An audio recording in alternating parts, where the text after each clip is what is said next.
Subscribe to Cyrus Classes and press the bell icon button to never miss an update.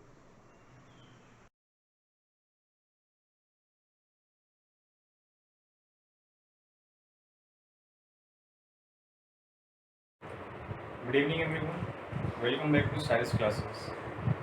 बेटा इससे पहले हमने classes में antibodies के बारे में पढ़ा था और उससे जो पहले क्लास था हमने उसमें एक्वायर्ड इम्यूनिटी के बारे में पढ़ा था। आज जो क्लास है इसमें हम एक्वायर्ड इम्यून रिस्पॉन्स के बारे में पढ़ेंगे। हमने एक्वायर्ड इम्यूनिटी पढ़ा है। अब एक्वायर्ड इम्यूनिटी किस तरह से बॉडी में रिस्पॉन्स करेगी, किस तरह से वो पैथोजेनिक जो अटैक होगा उसके अगेंस्ट एक्वायर्ड इम्यूनिटी एक्टिव होगी, किस फॉर्म में वो रिस्पॉन्स करेगी, आज हमें उसके बारे में जानना है। हमने इन्नेट इम्यूनिटी के रिस्पॉन्स के बारे में पढ़ रखा है। आज हम एक्वायर्ड इम्यून रिस्पॉन्स को कंटिन्यू करते हैं। तो बेटा याद रखना कि एक्वायर्ड इम्यून रिस्पॉन्स होता है वो दो फॉर्म में होता है। See here the different types of acquired immune response. Acquired immune response होगा वो दो फॉर्म में होगा। First one is the humoral immune response. ध्यान देना, humoral, okay, humoral immune response. और दूसरा कौन सा होगा? Cell mediated. कौन सा होगा? सेल मेडिएटेड होगा। अब यहाँ पर देखना है कि ह्यूमोरल इम्यून रिस्पॉन्स क्या है और सेल मेडिएटेड इम्यून रिस्पॉन्स क्या है। बेटा यहाँ पर गौर करने की चीज़ है, इससे पहले हमने जो एंटीबॉडीज का स्ट्रक्चर पढ़ा था तो एक होगा हमारा एंटीबॉडी मेडिएटेड होगा। एक्वायर्ड इम्यून रिस्पॉन्स है वो दो फॉर्म में करेगा। First one is the humoral immune response, second one is the cell mediated immune response. अब हम आते हैं ह्यूमरल इम्यून रिस्पॉन्स। क्यों इस रिस्पॉन्स को ह्यूमरल कहा गया? तो याद रखना, इस रिस्पॉन्स ह्यूमरल इसलिए कहा गया कि इसमें जो रिस्पॉन्स जो दिया जाता है, हमें जो पैथोजेनिक ऑर्गेनिजम्स के अगेंस्ट जो हम रिस्पॉन्स करेंगे, अटैक करेंगे, वो किस फॉर्म में करेंगे? वो हम एंटीबॉडी के फॉर्म करेंगे। किस फॉर्म में करेंगे? एंटीबॉडी मेडिएटेड होगा। कौन सा मेडिएटेड होगा? एंटी मेडिएटेड होगा। ओके। और ये जो एंटीबॉडीज होते हैं वो कहाँ पाए जाते हैं? Is found in the blood. कहाँ पाए जाते हैं? ब्लड में पाए जाते हैं। इसी वजह कर इस रिस्पॉन्स को क्या कहा गया? ह्यूमोरल इम्यून रिस्पॉन्स कहा गया। ठीक है, तो दो बात याद रखना ह्यूमोरल इम्यून रिस्पॉन्स से वो क्या। पहली बात तो ये चीज़ याद रखना कि इसमें कौन इसमें इन्वॉल्व होगा? आपका इसमें इन्वॉल्व होगा एंटीबॉडी भाई साहब इन्वॉल्व होंगे। ठीक है, और ये एंटीबॉडी वो कहाँ पाया जाता है? ब्लड में पाया जाता है। इसी वजह कर इस रिस्पॉन्स को क्या आ गया? ह्यूमोरल इम्यून रिस्पॉन्स कहा गया।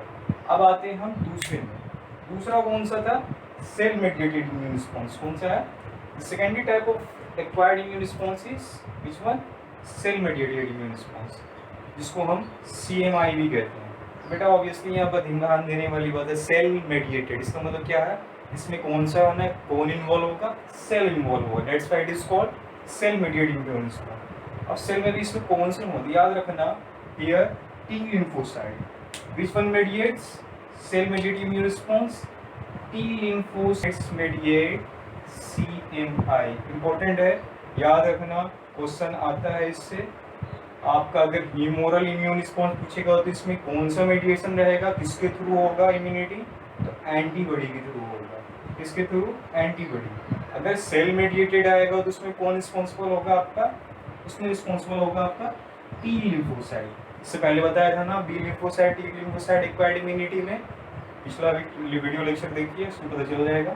ठीक है बेटा, तो यहाँ पर याद रखना है सेल मेडिएटेड इम्यून रिस्पॉन्स के लिए कौन सा सेल रिस्पॉन्सिबल होगा? That will responsible by T lymphocyte. कौन सा मेडिएट, कौन मेडिएट करेगा? टी लिम्फोसाइट करेगा। और ह्यूमोरल में कौन मेडिएट करेगा? एंटीबॉडी करेगा। ठीक है, अब एक प्रोसेस होता है ग्राफ्ट रिजेक्शन। ठीक है, एक ग्राफ्ट रिजेक्शन एक प्रोसेस होता है, वो हम बताएंगे नेक्स्ट वीडियो लेक्चर में। तो याद रखना, ग्राफ्ट रिजेक्शन के लिए रिस्पॉन्सिबल कौन होता है?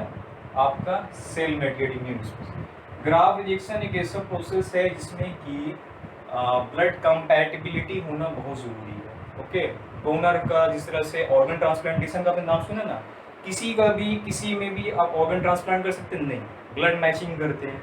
कहीं भी आप जाओगे देखना तो ब्लड सबसे पहले होता है, ब्लड ग्रुपिंग होता है। आप किसी को ब्लड भी डोनेट करते हैं, किसी का नहीं ना, जब तक ब्लड कंपैटिबल नहीं होगा। कंपैटिबिलिटी मीन्स जब तक वो ब्लड सेम मैच का ब्लड नहीं होगा, सेम कंपैटिबिलिटी नहीं होगी, RS पॉजिटिव आदमी सब कुछ देखा जाए तो उसके बाद ही होता है। अगर वो चीज़ मैच नहीं करेगी तो वो क्या होगा, हमारी बॉडी उसको रिजेक्ट कर देगी। अब वो रिजेक्ट किस फॉर्म में करेगी, that will form in the form of graft rejection. तो ग्राफ्ट रिजेक्शन, लेकिन इसमें भी कौन रिस्पॉन्सिबल होगा पूछा जाएगा, ठीक है, एक्वायर्ड इम्यूनिटी का पार्ट है, लेकिन इसमें से कौन सा इम्यून, ये नीट में क्वेश्चन पूछा होगा क्वेश्चन में, which immune response is responsible for graft rejection. Option रहेगा आपका humoral immune response, cell mediated immune response, both, none. Then you have to go with cell mediated immune response. यहाँ पर एक summary मैंने बनाया है, ध्यान देने की चीज़ है, सिंपल सा समझ लीजिए। एक्वायर्ड इम्यूनिटी रिस्पॉन्स है वो कितने फॉर्म में होगा बेटा, 2 फॉर्म में होगा। एक कौन सा होगा, एंटीबॉडी मेडिएटेड। जो एंटीबॉडी मेडिएटेड होगा हम उसे क्या कहेंगे, ह्यूमोरल इम्यून रिस्पॉन्स। क्यों ह्यूमोरल कहेंगे, क्योंकि ये जो एंटीबॉडी है वो कहाँ पाया जाता है, ब्लड में पाया जाता है। इसी ब्लड की वजह से इसे क्या कहा गया, ह्यूमोरल इम्यून रिस्पॉन्स। दूसरा कौन सा है, सेल मेडिएटेड इम्यून रिस्पॉन्स। क्यों सेल मेडिएटेड है, क्योंकि यहाँ पर टी लिम्फोसाइट्स इसको सेल मेडिएटेड इम्यून रिस्पॉन्स को मेडिएट करता है, मतलब परफॉर्म करता है। और इसी cell mediated immune response responsible for किसके लिए, ग्राफ्ट रिजेक्शन के लिए। In the next lecture, in the next video I will talk about the graft rejection, graft rejection क्या होता है। Thank you very much.